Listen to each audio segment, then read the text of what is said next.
وہ ہمارے ایک دانش والے ہیں، تو انہوں نے مضمون لکھا، کئی باتیں بڑی پسند آتی ہیں۔ وہ کہتے ہیں کہ میری اہلیہ، ان کو بھی کسی نے نا مس گائیڈ کر دیا تھا، حالانکہ اچھی خاتون ہے، لیکن کسی نے مس گائیڈ کر دیا، تو وہ بھی سماجی اور ویلفیئر اور یہ خواتین کو شوق ہوتا نا بننے کا، تو وہ بھی سماج کے اندر اچھا مقام تلاش کرنے کے موڈ میں آ گئی۔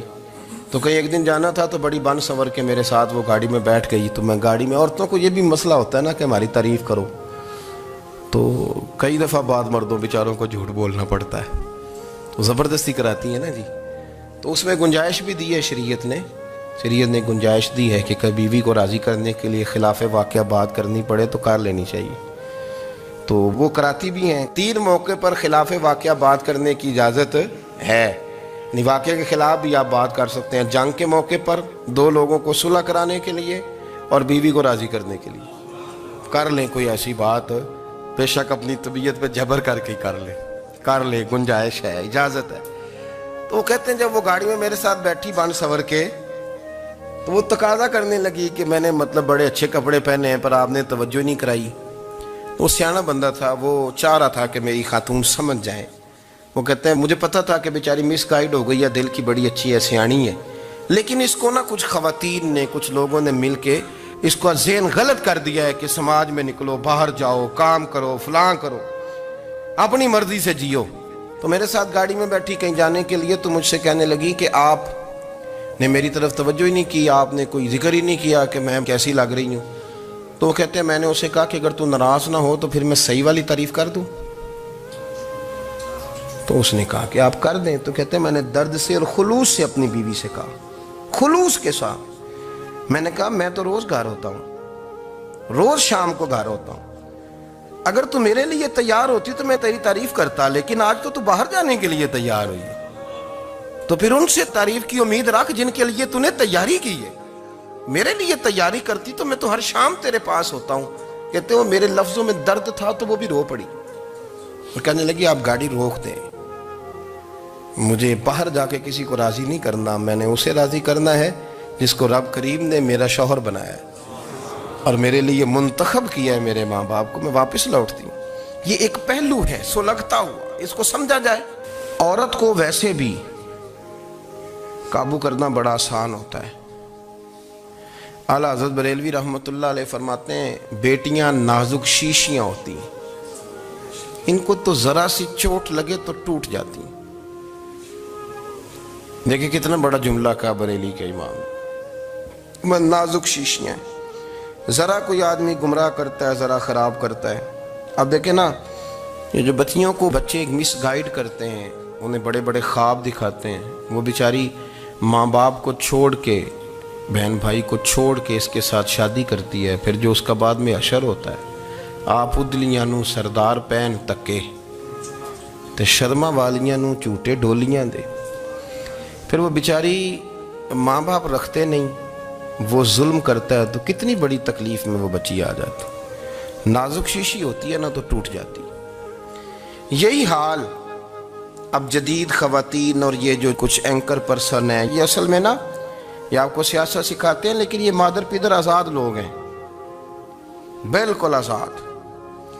یہ تو علماء شور نہ کریں، بات نہ کریں، گفتگو نہ کریں، مشائخ بات نہ کریں، اور یہ جو کچھ سنجیدہ اور دینی طبقہ ہے یہ کچھ شور نہ کرے، یہ تو روڈوں پہ ننگے ہو کے آ جائیں معاذ۔ خوفناک نظریہ رکھتے ہیں یہ لوگ۔ عورت کو کہتے ہیں تیرے حقوق ہم تجھے لے کے دیں گے، مثلاً وہ کون سا حق ہے جو تم نے لے کے دینا ہے؟ میرے نبی کریم صلی اللہ علیہ وسلم اس کو بیٹی بھی بنایا ہے، اس کو بہن بھی بنایا ہے، اس کو ماں بھی بنایا ہے، اسے بیوی کا عالی شان رتبہ بھی عطا فرمایا ہے۔ اور چونکہ بیٹی کا بھی حق بڑا بیان کیا جاتا ہے، بہن کا بھی، ماں کا بھی، اور بیوی کے معاملے میں لوگ سمجھتے ہیں کہ زیادہ بات نہیں کرنی چاہیے، شاید مسئلہ خراب ہو جائے۔ حالانکہ نبی پاک صلی اللہ تعالیٰ علیہ وسلم نے بیوی کے بارے میں پتہ کیا فرمایا؟ فرمایا جب تم نکاح کر لیتے ہو تو اپنا ایمان محفوظ کر لیتے ہو۔ اب میں اس کی شرح نہیں کرتا، اب خود کر لیجئے گا کہ وہ ایک ایسی شخصیت ہوتی ہے کہ جس کی موجودگی میں آپ کا ایمان محفوظ ہے۔ اب میں نہیں سمجھتا کہ اس سے بڑی بات کوئی اور ہو سکتی ہے، جس کی موجودگی میں آپ کا ایمان، اور بھئی یہ حدیث پاک عرض کر رہا ہوں، نکاح جب کوئی کر لے تو اس نے اپنا ایمان مکمل کر لیا۔ اس کا معنی یہ ہوا کہ آپ کا ایمان محفوظ ہے اس کی موجودگی میں۔ تو اس سے زیادہ بھی، یعنی ایمان سب سے قیمتی چیز ہے نا، تو اس کے محفوظ ہونے کی وجہ حضور نے نکاح بیان کر دی۔ اب میرا خیال ہے بی بی اگر کوئی اس سے بڑا حقوق مانگے گی تو بیوقوفی کرے گی۔ اتنا بڑا درجہ نبی کریم نے اسے عطا کر دیا، اتنا بڑا مقام دے دیا کہ تو خامند کے ایمان کے محفوظ ہونے کا ذریعہ بن گئی ہے۔ عورت کو جو حقوق رسول کریم صلی اللہ تعالی علیہ وسلم نے عطا فرمائے، نبی پاک نے جو حقوق دیے، دیکھیں نا، حضرت عبداللہ ابن عمر رضی اللہ تعالیٰ عنہ کی اہلیہ بیمار تھی، تو جلدی جلدی سے وہ آئے، تو جب بہت جلدی ہو، سفر بڑا شدید تھا، تو آپ نے جلدی سے نماز ادا کی، جلدی سے چلے۔ آپ کے خادم کہنے لگے حضور خیریت ہے؟ فرمایا میری بیوی بیمار ہے۔ تو اس نے عرض کی حضور آپ کی اہلیہ بیمار ہے، تو آپ نے نماز بھی جلدی سے پڑھی، سفر بھی جلدی جلدی کیا۔ تو فرمانے لگے یہ وہ چیزیں ہیں جو ہمیں مدینے والے رسول نے سکھائی۔ آپ اس کیفیات کو سمجھیں کہ حضور صلی اللہ علیہ وسلم نے درس دیا۔ اور پھر ایک اور بہت بڑی بات، یہ فضیلت کسی اور کو نہیں دی، جو عورت کو حضور نے فضیلت دی، یہ فضیلت کسی اور کو نہیں دی۔ کبھی حضور نے فرمایا کہ تمہارا ابا تمہارے ساتھ بہت سخت رویہ کرے تو تم نے اس کو اس سختی پر داد دینی ہے؟ فرمایا چلو اگر وہ زیادتی بھی کرے تو تم نے اس کے ساتھ سلوک اچھا ہی کرنا ہے۔ لیکن آپ ایک بات کو سمجھے نا کہ بچے کے بارے میں، بیٹے کے بارے میں، بیٹی کے بارے میں فرمایا 10 سال کے ہو کے نماز نہ پڑھیں تو سختی کرو، تمہارا ڈنڈا بھی لٹکنا چاہیے۔ بہت ساری جگہوں پہ بہت سارے لوگوں کے لیے سختی کا حکم دیا، لیکن عورت کے لیے حضور نے جو جملے کہے، اصل میں ہم سمجھتے ہیں کہ یہ ایک بات ہے، مشہور ہو گئی ہے روایت حدیث، تو بس اس کے پس منظر پر اور جملوں کے حسن پر شاید معاذ اللہ غور کرنے کی ضرورت نہیں، ذرا اس لفظ کی تاثیر پر غور کریں۔ حضور نے فرمایا عورت ٹیڑھی پسلی سے پیدا کی گئی ہے، یہ ٹیڑھی ہے، کو سیدھا کرنے کی کوشش کرو گے تو ٹوٹ جائے گی۔ تو حضور پھر ہمارے لیے حکم کیا ہے؟ فرمایا جیسی ہے تم اسی کے ساتھ نبھا کرو۔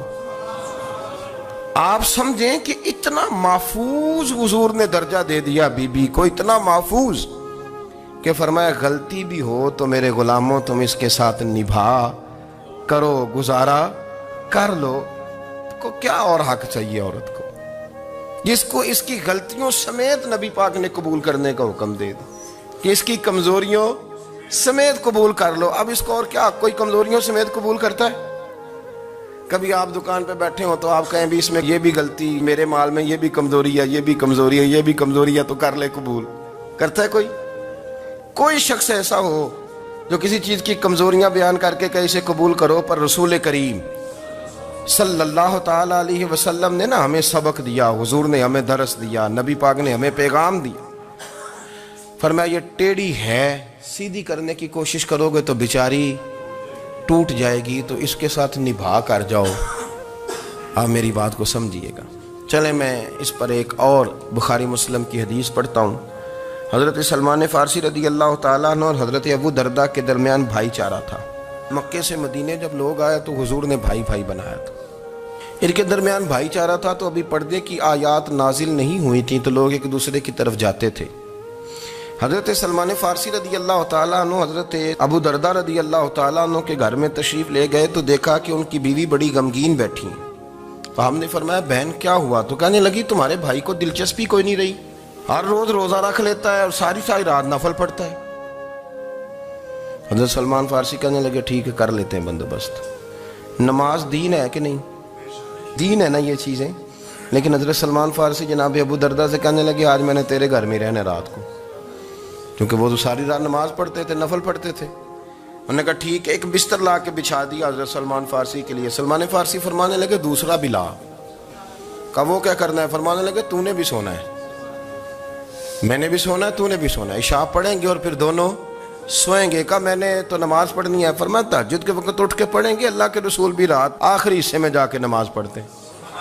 ادھر ساتھ سلا لیا، وہ تھوڑی کو دیر سوئے، اب عادت تھی ساری رات اٹھنے کی، ذرا اٹھنے لگے بستر سے تو حضرت سلمان فارسی فرمایا چپ کر کے سو جا، وہ بڑی رات پڑی ہوئی، چپ کر کے سو جا۔ وہ لیٹ گئے، پھر اٹھنے لگے تو فرمایا سو جا چپ کر کے، بڑا ٹائم ہے۔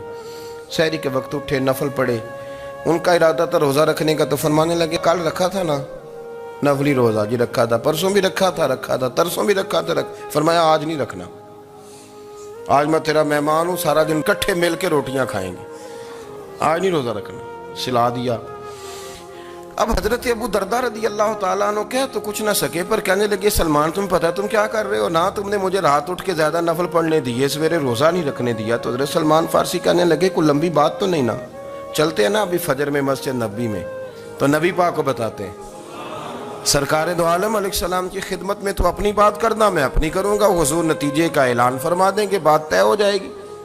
حاضر خدمت ہوئے، عرض کی یا رسول اللہ صلی اللہ تعالیٰ علیہ وسلم یہ ساری رات نفل پڑھتے ہیں، ہر روز روزہ رکھتے ہیں، ان کی اہلیہ غمگین بیٹھی ہیں، حکم فرمائے۔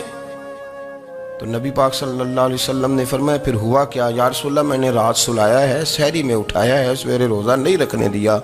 نبی پاک نے فرمایا سلمان فارسی نے ٹھیک کیا، سلمان فارسی نے ٹھیک کیا۔ پھر حضور نے فرمایا، نبی کریم نے فرمایا ابو درداء تیرے اوپر اگر اللہ کا حق ہے، اس کے رسول کا حق ہے، دین کا حق ہے، تو فرمایا تیری آنکھ کا بھی تیرے اوپر حق ہے، تیرے وجود کا بھی تیرے اوپر حق ہے۔ یہ حضور نے فرمایا تیرے بچوں کا بھی تیرے اوپر حق ہے، تیری بیوی کا بھی تیرے اوپر حق، اس حق کو بھی سمجھے۔ حقوق اللہ بھی ہیں، پر تیری آنکھ کا بھی تیرے اوپر، کیا مانا کہ تیری آنکھ سونا چاہتی ہے تو اسے سلا بھی، تیرے وجود کا بھی تیرے اوپر حق ہے، تو تیرا وجود آرام کرنا چاہتا ہے تو اسے آرام بھی کرا۔ اور پھر وہاں نبی پاک صلی اللہ علیہ وسلم نے فرمایا میں تم سب، سننا یہ لفظ حدیث کے، حضور نے اسی موقع پر فرمایا میں تم سب سے زیادہ اپنے رب کو جانتا ہوں اور میں تم سب سے بڑھ کر اپنے رب سے ڈرتا ہوں۔ حضور فرمانے لگے میں روزہ بھی رکھتا ہوں، افطار بھی کرتا ہوں، یعنی کبھی رکھتا ہوں اور کبھی نہیں رکھتا۔